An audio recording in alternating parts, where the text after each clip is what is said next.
এতিয়ালৈকে 1.5 লাখমান টকা বিকা হৈছে লাহে। এইখিনি বয়স খুব বেছি 30 দিনমান হৈছে। এইটো অকল গোবৰ দিছোঁ আৰু চুপাৰ দিছোঁ, এনেকৈ অকল ইউৰিয়া দিছোঁ। এইটো আপুনি চাওক, ইমানেই স্পীড বাঢ়ি আহিলে আমি লাইন দিবলৈ পানী দিবলৈ সময় নাপালোঁ। হাৰিবিলাকে হাৰি মানে 1.5 ফুট ৰাখিছে আৰু এইটো 1 ফুট মান ৰাখিছে। দাদা নমস্কাৰ। হয়, কেনেকুৱা ভালে আছে? ভালে আছে। খেতি পথাৰ কেনেকুৱা হৈছে? খেতি পথাৰ ভালে হৈছে এইবছৰ। এবাৰ লাই শাকৰ খেতি কৰিছেতো আপুনি। লাই শাকৰ মানে বহু বছৰ ধৰি খেতি কৰি আছে আৰু এইবাৰ কৰিছে, যথেষ্ট ভাল দেখিছোঁ। এইবাৰ কিমানমান কৰিছে? এইবাৰ লাই শাক 10,000 মান আছে। 10,000 জোপা? এনেই 1.5 বিঘামান হ'ব চাগে সম্ভৱ?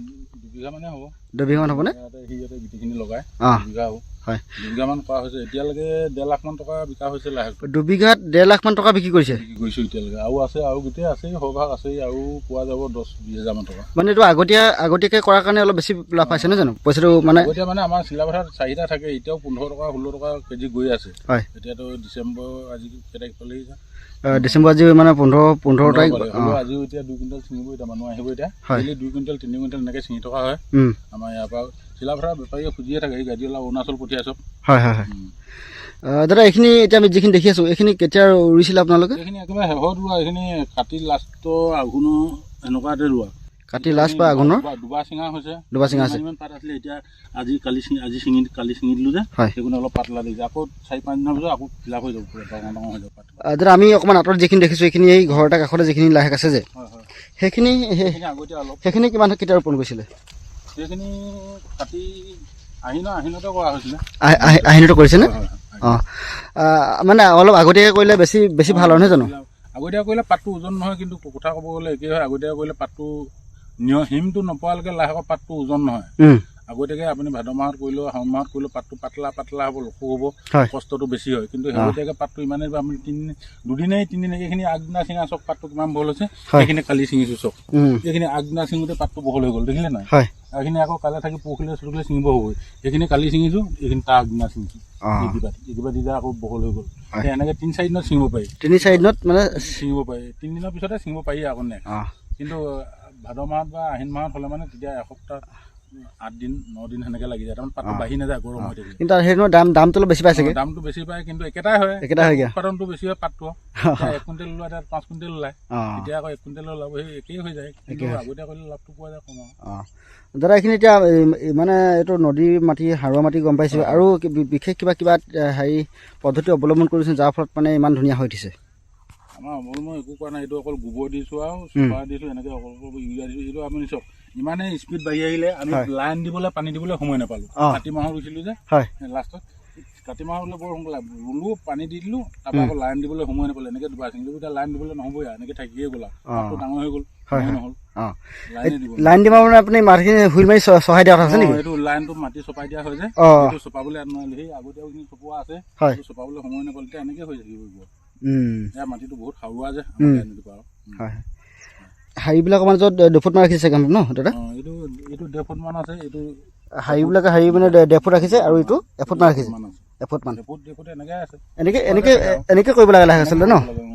খুব ভাল দেখিছোঁ। আৰু আপুনিতো বহু বছৰ ধৰি কৰিছে লাই শাক ন? আৰু মই জানিব পাৰিছোঁ আপুনি মানে লাই শাকৰ কাৰণে এজন মানে আমাৰ ধেমাজি জিলাখনত জনাজাত মানুহ, আৰু আপুনি লাই শাকৰ সম্ভৱ বঁটা বাহন কিবা পাইছে চাগে সম্ভৱ? মই ধেমাজি আত্মনিৰ্ভৰশীলত বঁটা পাওঁ, শাকত কবিত। যোৰহাটতো সেই কৃষি বিশ্ববিদ্যালয়ত পাইছোঁ এবাৰ বঁটা মই, হৰ্টিকালচাৰ। এতিয়া এই যিখিনি আমি লাই শাক দিছোঁ, এইখিনি বয়স কিমান হৈছে বুলি ক'লে আপুনি? এইখিনি বয়স খুব বেছি 30 দিনমান হৈছে। 30 দিন? 30 দিনতে এনেকুৱা হৈছে? 30-35 দিনমান এনেকুৱাই হৈছে। মানে পুলিটো ৰোপণ কৰাটো বেলেগ এটা টাইম লৈছে, আৰু পুলি পচাওঁতে সেইখিনি সময়ত একেবাৰে হিম পৰি থাকে যে, বস্তুটো থমকি নাযায়, যেনেকৈ লগে লগে উঠি আহে। কিন্তু ৰ'দত ৰুলে, ভাদ মাহত ৰুলে বা সেই মাহত ৰুলে এসপ্তাহ 2 সপ্তাহ লাগি যায়, বস্তুটো ঠন হৈ উঠিব। তেতিয়াহ'লে চাবলৈ গ'লে আমাৰ ধৰি ল'লোঁ 40 দিন বা 50 দিন লাগিছে ন? 50 দিনতে যদি এনেকৈ গছবিলাক যদি বাঢ়ি আহে, কেজি কেনেকৈ দি আছে আপুনি? এতিয়া 15-16 টকা দি আছে। প্ৰথমতে আমি 60 টকামানকৈ বিকিছিলোঁ। 1 কেজিত 15-16 টকা হৈ আছে। আৰু যদি এই 2 বিঘা মাটি আপোনাৰ আছে ন, আজি বোলে গোটেই 2 বিঘা ছিঙিলে, কিমানমান টকা মানে পাব? মানে কিমান কেজিমান হ'ব ওলাব? এনেই ছিঙিলে বহুত ওলাব। আমি ডেইলি 2 কুইণ্টেল 3 কুইণ্টেল এনেকৈ প্ৰতিদিনেই ছিঙোঁ। প্ৰতিদিনেই চিলাপথাৰলৈ নিয়া হয় তাৰমানে। প্ৰতিদিনে 2-3 কুইণ্টেল মানে প্ৰতিদিনে? এইখিনি এতিয়া দুবাৰ ছিঙিছে ন? 2বাৰ ছিঙিছোঁ। হয়। দাদা বোলো এইখিনি চাওঁ, এইখিনি আমাৰ ভাল লাগিছে। এইখিনি লফা কৰিছে লগতে ন? এইখিনি লফা অলপ কৰিছোঁ। লফাটো বৰ বেছি ভাল হোৱা নাই নি বাৰু? লফা পাতি এতিয়া পানী দিলে হ'ব, লাইন দিছোঁহে, পানী দিয়াৰ পিছতে আহি যাব। অঁ এই গোবৰ চোবৰ দি কিনে চবেই গোবৰ আনি দিলোঁ, হয় হয় গোবৰ দি আনি দিয়াৰ পিছত এতিয়া লাইন দিলোঁ, লাইনটো পানী দিব পৰা নাই, পানী দিয়াৰ লগে লগে সেইখিনিও এতিয়া ডাঙৰ ডাঙৰ ধুনীয়া হৈ যাব পানী পোৱা নাই কাৰণে দাদা। এতিয়া আপোনালোকে লাই শাকটো বহুত প্ৰডাকশ্যন হয় ন, মানে বহুত ডেইলি আপোনালোকে 2 কেজি বা 2 কুইণ্টেল বা 2.5 কুইণ্টেল বিক্ৰী কৰে। মানে ইমান বেছি উৎপাদন হয় যদি বজাৰখনতো বিক্ৰী কৰিবলৈ কিবা অসুবিধা হয় নেকি?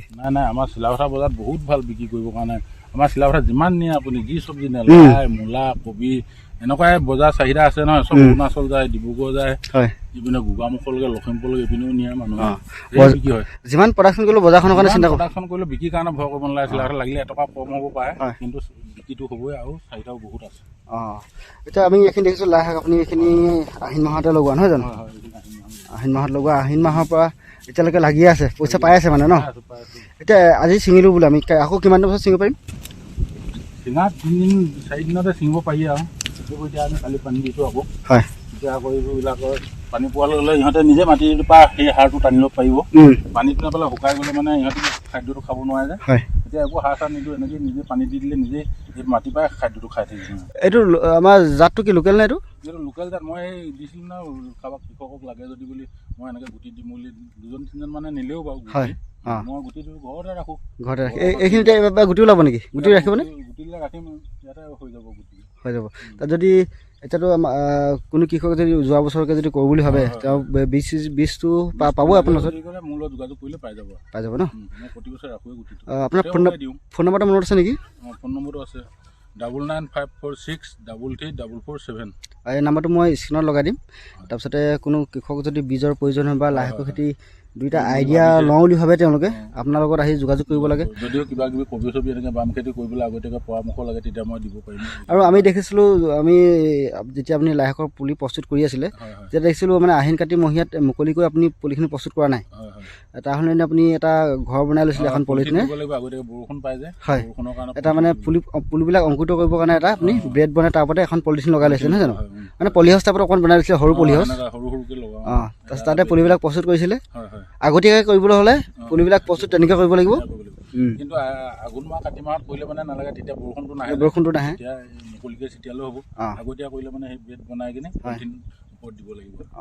এনেকুৱা মানে বহুতখিনি কথা আছে নহয় জানো? এনেই গছ এজোপা এনেকৈ ডাঙৰ হৈ নাহে বা এনেকৈ 2-3 দিনৰ ভিতৰত ছিঙিব পৰা হৈ নুঠে। আৰু কষ্ট কৰিব লাগিব। এনেই এতিয়া আমি আহি দেখিছোঁ যথেষ্ট ভাল হৈছে, কিন্তু ইয়াৰ অন্তৰালত বহুত কষ্ট সোমাই আছে বা বহুত অভিজ্ঞতা সোমাই আছে ন? আজি 14-15 বছৰ অভিজ্ঞতাখিনিহে আপুনি ইয়াত প্ৰয়োগ কৰাৰ ফলত এনেকুৱা এটা ফল পাবলৈ গৈছে। কি কাৰণে কি হৈছে, কি লাগে, পানী দৰকাৰ হৈছে নে, সাৰ দৰকাৰ হৈছে নে, ঔষধ দৰকাৰ হৈছে নে, সেইখিনি আমি এতিয়া জনা হ'লোগে আৰু কৰি তাৰমানে গম পোৱা হ'লোগে আৰু কোনটো কৰিলে কি হয়, কোন সময়ত কি কৰিব লাগে, সেই সকলোখিনি জানো আৰু এতিয়া।